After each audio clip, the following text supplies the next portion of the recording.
লাইলাতুল কদর, এই কদরের রাতটা হচ্ছে এমন রাত যেটা খায়রুম মিন আলফি শাহর, হাজার মাসের চেয়েও সেরা। তো আমরা যেন এই কদরের রহমত বরকত থেকে যেন আমরা বঞ্চিত না হই। যেই আয়াত দিয়ে আমার আলোচনাটা শুরু করেছিলাম, অর্থাৎ লাস্ট 10 days অফ রমাদানে যে আমাদের যে লাইলাতুল কদর, এটা হচ্ছে ক্রিম টাইম অফ রমাদান, রমাদানের সবচাইতে মোক্ষম সময় আল্লাহ তাআলার নৈকট্য পাওয়ার, সেটা নিয়ে কিছু কথা বলবো ইনশাআল্লাহ বিইذنিল্লাহ। সম্মানিত সুধী, রাসূলুল্লাহ সাল্লাল্লাহু আলাইহি ওয়াসাল্লাম একবার খুব আফসোস করছিলেন। তিনি যখন শুনতে পেলেন যে বনি ইসরায়েলের অনেক অনেক লোক হাজার বছর হায়াত পেত, তারা শত শত বছর ইবাদত করত, শত শত বছর তারা জিহাদ করত, তখন তিনি আফসোস করে বললেন, হায় রে, আমার শেষ সময়ের উম্মতের কি হবে? কারণ তিনি বলেছেন যে আমারু উম্মতি মা বাইনা 60 ইলা 70, আমার উম্মতের গড় বয়স হচ্ছে 60 থেকে 70। ওয়া আকাল্লুহুম মান ইয়াজুজু যালিক, খুব অল্প সংখ্যক লোকই এর চেয়ে বেশি হায়াত পাবে। রাসূল সাল্লাল্লাহু আলাইহি ওয়াসাল্লাম যখন দেখলেন যে শত শত বছর হায়াত পেয়েছে বনি ইসরায়েলের লোকেরা, বনি ইসরায়েলের ওরা শত শত বছর জিহাদ করেছে, তা আমার উম্মত তো 60 বছরে তার হায়াতই শেষ, 60 থেকে 70-এর মধ্যে তার জীবনই শেষ, তা আমার গুনাহগার উম্মতের কি হবে? রাসূল সাল্লাল্লাহু আলাইহি ওয়াসাল্লাম খুব আফসোস করছেন। তো রাসূলুল্লাহ সাল্লাল্লাহু আলাইহি ওয়াসাল্লামের এই চিন্তা, এই উদ্বিগ্নতা দূর করার জন্য আল্লাহ তাআলা সূরাতুল কদর নাজিল করলেন এবং বললেন যে ইন্না আনসালনাহু ফি লাইলাতিল কদর ওয়া মা আদরাকা মা লাইলাতুল কদর লাইলাতুল কদরি খায়রুম মিন আলফি শাহর। লাইলাতুল কদর, এই কদরের রাতটা হচ্ছে এমন রাত যেটা খায়রুম মিন আলফি শাহর, হাজার মাসের চেয়েও সেরা। 1000 মাস লাগাতার ইবাদত করলে যে সওয়াব, কদরের রাতে ইবাদত করলে এর সমান সওয়াব হবে নাকি? সমান হবে না। আল্লাহ তাআলা বলেছেন খায়রুম মিন আলফি শাহর, না, এর চেয়েও শ্রেষ্ঠ, এর চাইতেও বেশি। হাজার মাসে, অর্থাৎ 1000 মাসে হয় 83 বছর 4 মাস। তো কদরের রাতে যদি আমরা ইবাদত করি তাহলে 83 বছর 4 মাস ইবাদত করলে যে সওয়াব, সে সওয়াব আল্লাহ তাআলা আমাদের আমলনামায় নসিব করবেন। তো আমরা যেন এই কদরের রহমত বরকত থেকে যেন আমরা বঞ্চিত না হই। তো রাসূল সাল্লাল্লাহু আলাইহি ওয়াসাল্লামকে সান্ত্বনা দেওয়ার জন্য, যে হে নবী, আপনি চিন্তিত হবেন না, বনি ইসরায়েলের অনেক লোক হাজার বছর হায়াত পেয়েছে, শত শত বছর ইবাদত করেছে, জিহাদ করেছে, তারা হায়াত পেয়েছে বেশি কিন্তু তারা কদর পায়নি। আর আপনার উম্মতকে আমি হায়াত দিয়েছি কম, কিন্তু তাদেরকে কদর দিয়েছি। সুবহানাল্লাহ বিহামদি, লাইলাতুল কদর দিয়েছি, যে কদরের রাত হাজার মাসের চেয়েও সেরা। তো এই কদরের রাতকে আবার লাইলাতুল মুবারাকাও বলা হয়েছে। ইন্না আনসালনাহু ফি লাইলাতিন মুবারাকা, এটা বরকতময় রাত। ফিহা ইউফরাকু কুল্লু আমরিন হাকিম, সব বিজ্ঞচিত প্রাজ্ঞচিত বিষয়ের ফয়সালা হয়। এটা বেসিক্যালি একটা বাজেট রাত বলা যায়। এ রাতে আগামী 1 বছরে আমাদের কি ঘটবে না ঘটবে আল্লাহ তাআলা এটার বাজেট করেন, এটাকে রিভাইজ করেন।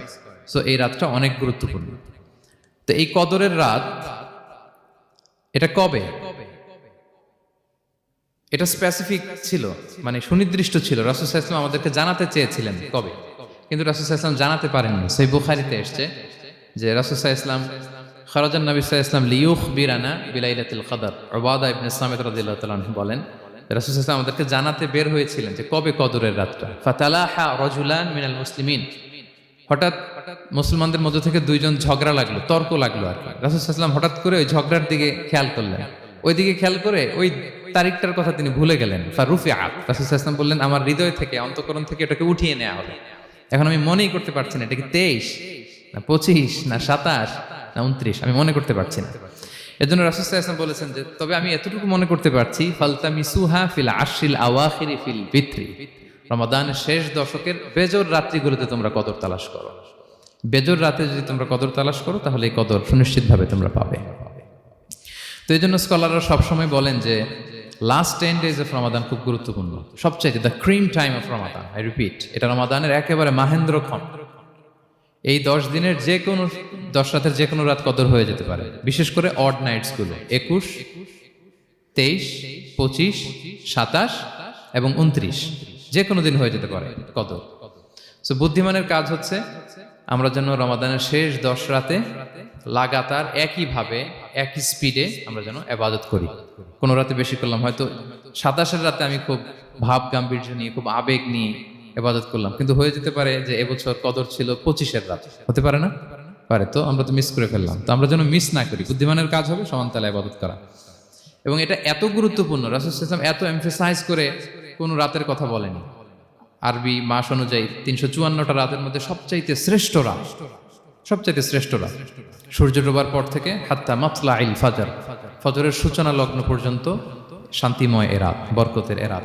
রাসূল সাল্লাল্লাহু আলাইহি ওয়াসাল্লাম বলেছেন, মান হুরিমা খাইরাহা ফাকাদ হুরিম, যে কদরের বরকত থেকে, খায়ের থেকে বঞ্চিত হলো, সে আসলেই বঞ্চিত। হি ইজ দ্য লুজার, সে হতভাগা, সে পোড়া কপাল, সে বঞ্চিত। মান হুরিমা খাইরাহা ফাকাদ হুরিম, যে কদর পেল না সে হতভাগা। এখন আমরা কি হতভাগা হতে চাই? আমরা তো শুরুতে অনেক হোপফুল ছিলাম, এত এত ব্লেসিংস, এত এত বরকত, রহমতের ফলগুধারায় আমরা প্লাবিত হচ্ছি রমাদানে। তা আমরা তো হতভাগা হতে চাই না। তা আমরা যেন এই শেষ 10 দিন এক তালে আন্তরিকতার সাথে ঈমান ও ইহতিসাবা আমরা যেন ইবাদত করি, সম্মানিত ভাই এবং বোনেরা। তাহলে আমরা সৌভাগ্যশীলদের অন্তর্ভুক্ত হতে চাই, হতভাগা হতে চাই না। আমরা এবার একটু শুনবো যে রাসূলুল্লাহ সাল্লাল্লাহু আলাইহি ওয়াসাল্লাম কদরের রাতগুলোতে কি কি ইবাদত করতেন। আমি খুঁজে 5টা আমলের কথা পেয়েছি বিশেষভাবে, কমন যে আমলগুলো সেগুলো তো ছিলই, বিশেষভাবে 5টা কাজ রাসূল সাল্লাল্লাহু আলাইহি ওয়াসাল্লাম এই কদরের রাতে করতেন। 1 নম্বর কাজ হচ্ছে তিনি সারা রাত জেগে ইবাদত করতেন এবং পরিবারের লোকদেরকে ঘুমোতে দিতেন না, উঠিয়ে দিতেন। বছরের অন্য কোনো সময়ে সারা রাত জেগে ইবাদত করার কোনো নজির রাসূল সাল্লাল্লাহু আলাইহি ওয়াসাল্লামের জীবনে ছিল না। সব রাতে ঘুমাতেন। আমি জোহর বারুতে একটা কনভেনশনে the daily routine of prophet সাল্লাল্লাহু আলাইহি ওয়াসাল্লাম একটা আলোচনা করেছিলাম, যেখানে রাসূল সাল্লাল্লাহু আলাইহি ওয়াসাল্লামের দৈনন্দিন জীবনের রুটিন আলোচনা করেছিলাম। সেখানে আমরা বলেছি যে রাসূল সাল্লাল্লাহু আলাইহি ওয়াসাল্লামের দৈনন্দিন অভ্যেস ছিল তিনি এশার পরেই তাড়াতাড়ি ঘুমিয়ে পড়তেন আর মিড নাইটে উঠতেন। রাসূল সাল্লাল্লাহু আলাইহি ওয়াসাল্লামের কর্মদিবস শুরু হতো মিড নাইটে, আমাদের তো সকালে আরো অনেক পরে শুরু হয়। রাসূল সাল্লাল্লাহু আলাইহি ওয়াসাল্লামের কর্মদিবস শুরু হতো বেসিক্যালি মিড নাইটে। এশার পরে কথাবার্তা না বলে আগে ঘুমোতে যেতেন, মিড নাইটে উঠতেন, কিন্তু ঘুমাতেন। ঘুম ছাড়া রাত কাটাতেন না। সারা বছরের এটা ছিল যে এশার পর পরে ঘুমোতে যেতেন, except the last 10 days of Ramadan. রমাদানের শেষ 10 রাতে রাসূল সাল্লাল্লাহু আলাইহি ওয়াসাল্লাম ঘুমাতেন না। এই 10 দিনের ব্যাপারেই পাওয়া যায় সারা রাত জেগে তিনি ইবাদত করতেন। আম্মা জান আয়েশা রাদিয়াল্লাহু তাআলা আনহা বলেন, ইযা দাখালাল আশরু আহিয়াল লাইলা ওয়া আইকাযা আহলা ওয়া জাদ্দা ওয়া শাদ্দাল মিজার। রমাদানের শেষ দশক যখন আসতো রাসূল সাল্লাল্লাহু আলাইহি ওয়াসাল্লাম সারা রাত জেগে ইবাদত করতেন। পরিবারের সদস্যদেরকে জাগিয়ে তুলতেন, স্ত্রীদের ঘুমাতে দিতেন না, জাগিয়ে তুলতেন। ফাতেমা রাদিয়াল্লাহু তাআলা আনহার ঘর পাশেই ছিল, তাদেরকে যে জাগাতেন এবং নিজে সারা রাত ইবাদত করতেনই। জাদ্দা ওয়া শাদ্দাল মিজার, খুবই বলিষ্ঠভাবে, খুব মজবুতভাবে কোমরে গামছা বেঁধে নামার একটা এক্সপ্রেশন এখানে দেওয়া হয়েছে। মিজার, ইজহার মানে হচ্ছে বাংলা করলে হয় লুঙ্গি। লুঙ্গি আমরা যখন খুব শক্ত কোনো কাজ করতে যাই তখন তারা কি করে, খুব টাইট করে লুঙ্গিটা বাঁধে। তার মানে বোঝানো হচ্ছে রাসূল সাল্লাল্লাহু আলাইহি ওয়াসাল্লাম কোমরে ভালো করে লুঙ্গি বেঁধে বা গামছা বেঁধে আটগাট বেঁধে নামতেন শেষ 10 দিনের জন্য। এই সময় তিনি মানে কাউকে কেমন যেন চিনতেন না, সবসময় ইবাদতে মগ্ন থাকতেন। এটা আমরা করতে পারি যে শেষ 10 দিনে, আর যেহেতু 3 দিন বাকি, আমরা একটা স্পেশাল প্ল্যান করতে পারি যে আমরা আমাদের সর্বোচ্চটুকু উজাড় করে দিয়ে লাস্ট 10 days অফ রমাদানের এই বরকত আমরা হাসিল করব, এটা যেন আমাদের মিস না হয়। তাহলে এটা আমরা একটা পেলাম। 2 নাম্বার হচ্ছে ইতিকাফ করা। রাসূলুল্লাহ সাল্লাল্লাহু আলাইহি ওয়াসাল্লাম রমাদানের শেষ 10 দিন ইতিকাফ করতেন। আমাদের আয়েশা রাদিয়াল্লাহু তাআলা আনহা বলেন, কানা ইয়াতাকিফুল আশরাল আওয়াখির মিন রমাদান। রমাদানের শেষ দশকে তিনি ইতিকাফ করতেন হাত্তা তাওয়াফাহুল্লাহ, ওনার ইন্তেকালের আগ পর্যন্ত এই অভ্যাসটাই তিনি জারি রেখেছেন। সুম্মা আতাকাফা আজওয়াজুহু মিন বা'দি, তারপরে ওনার স্ত্রীরা ইতিকাফ করেছেন। আরেক বর্ণনায় এসেছে ইয়াতাকিফু কুল্লা রমাদান 10 আইয়াম, প্রতি রমাদানে তিনি 10 দিন ইতিকাফ করেছেন। কিন্তু যেই বছর তিনি ইন্তেকাল করবেন সে বছর তিনি 20 দিন ইতিকাফ করেছিলেন। প্রতি রমাদানে 10 দিন, আর যে বছর ইন্তেকাল করবেন সে বছর কয় দিন? 20 দিন তিনি ইতিকাফ করেছিলেন মসজিদে নববীতে। তাহলে আমরা এই রমাদানের শেষ দশকে এটা করতে পারি। 2 নম্বর পয়েন্ট হচ্ছে ইতিকাফ করা। যারা আমরা করিনি তারা আমরা ইতিকাফ করতে পারি। আমাদের আইআইএম এর মসজিদ এটা ইতিকাফের জন্য একটা উর্বর জায়গা। আমরা যখন এই ক্যাম্পাসে ছিলাম তখন দেখেছি যে এখানকার ইতিকাফের পরিবেশ যে এত সুন্দর এটা কল্পনাই করা যায় না। অসাধারণ পরিবেশ। আপনি যদি ইতিকাফ নাও করেন, রাত 2টা বা 3টার দিকে সেন্ট্রাল মস্কে এসে বসে থাকলেও হবে। রাত 2টা 3টার দিকে এসে বসে থাকলে দেখবেন যে কেউ সেজদায় পড়ে কান্না করতেছে, কেউ হালাকা করতেছে, কেউ তাসবিহ পড়তেছে, কেউ কোরআন তেলাওয়াত করতেছে। মানে এত সুন্দর পরিবেশ, ওটা দেখলেই আপনার ইবাদত করতে মন চাইবে। তো আমরা যেন ইতিকাফ করার চেষ্টা করি। ইতিকাফ করতে না পারলে শেষ দশকের রাতগুলো যেন মসজিদে কাটানোর চেষ্টা করি, তা না পারলেও বাসায় যেন এই রাতগুলো আমরা মিস না করি। বিশেষ করে সেন্ট্রাল মস্কে তো অসাধারণ পরিবেশ, এটা হাইলি রেকমেন্ডেড। ইফ পসিবল আপনারা আসবেন, এখানে ইবাদতের চমৎকার পরিবেশ থাকে। 3 নাম্বার হচ্ছে রাসূল সাল্লাল্লাহু আলাইহি ওয়াসাল্লাম এবং জিবরাইল আলাইহিস সালাম যৌথভাবে কোরআন রিভিশন করতেন। খুব ইন্টারেস্টিং। সারা বছর যেটা নাজিল হতো রমাদানে জিবরাইল ইসলাম রাসূল সাল্লাল্লাহু আলাইহি ওয়াসাল্লামকে শোনাতেন, রাসূল সাল্লাল্লাহু আলাইহি ওয়াসাল্লাম আবার জিবরাইল আলাইহিস সালামকে শোনাতেন। সহিহ বুখারীর বর্ণনা, কানা জিবরিলু ইয়ালকাহু ফি কুল্লি লাইলাতিন মিন রমাদান ফায়ুদারিসুহুল কুরআন। প্রতি রমাদানের প্রতি রাতে এসে রাসূল সাল্লাল্লাহু আলাইহি ওয়াসাল্লামের সাথে কোরআন মুদারাসা করতেন। সহিহ মুসলিমের বর্ণনায়, আন্না জিবরিল কানা ইউআরিদুহু বিল কুরআন কুল্লা আমিন মাররা। প্রতি বছর রমাদানে একবার শোনাতেন বা শুনিয়েছেন, যে বছর তিনি ইন্তেকাল করবেন তিনি দুইবার শুনিয়েছিলেন। আরাদা ইউআরিদু, মানে এটা ফ্রম বোথ সাইড। আরবি শব্দটা এমন যে জিবরাইল আলাইহিস সালাম শোনাতেন, এরপর রাসূল সাল্লাল্লাহু আলাইহি ওয়াসাল্লাম জিবরাইল আলাইহিস সালামকে শোনাতেন, কোরআন রিভিশন করা। তো এই শেষ দশকের রাতগুলোতে আমরা যেন বেশি বেশি কোরআন পড়ি, কোরআন তেলাওয়াত, কোরআনিক রেসাইটেশন হতে পারে, কোরআনের অর্থ পড়া হতে পারে, তাদাব্বুরে কোরআন হতে পারে, কোরআনের হালাকায় জয়েন করা হতে পারে, ইন ইটস এনি ফর্ম আমরা যেন কোরআনের সাথে অ্যাটাচমেন্টটা বাড়াই লাস্ট 10 days অফ রমাদানে।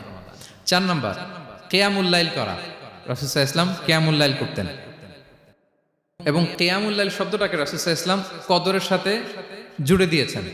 সহিহ বুখারীর বর্ণনায় তিনি বলেছেন, মান কামা লাইলাতাল কদরি ঈমানা ওয়া ইহতিসাবা গুফিরা লাহু মা তাকাদ্দামা মিন যামবি।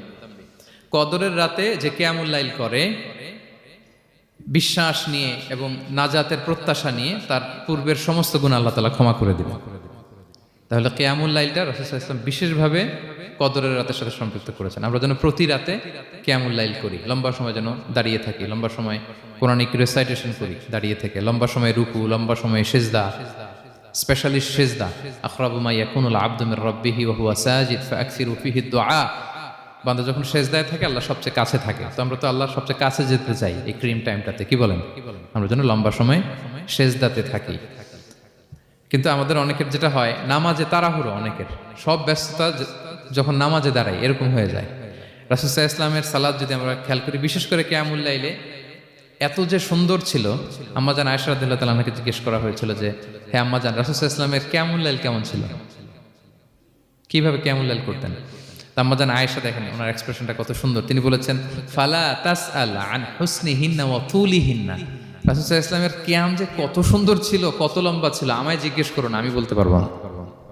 আমরা অনেক সময় যখন খুব বেশি চমৎকার কিছু হয় তো আমরা কি বলি, ভাই এত সুন্দর ছিল আমি বোঝাতে পারবো না, এরকম বলি না?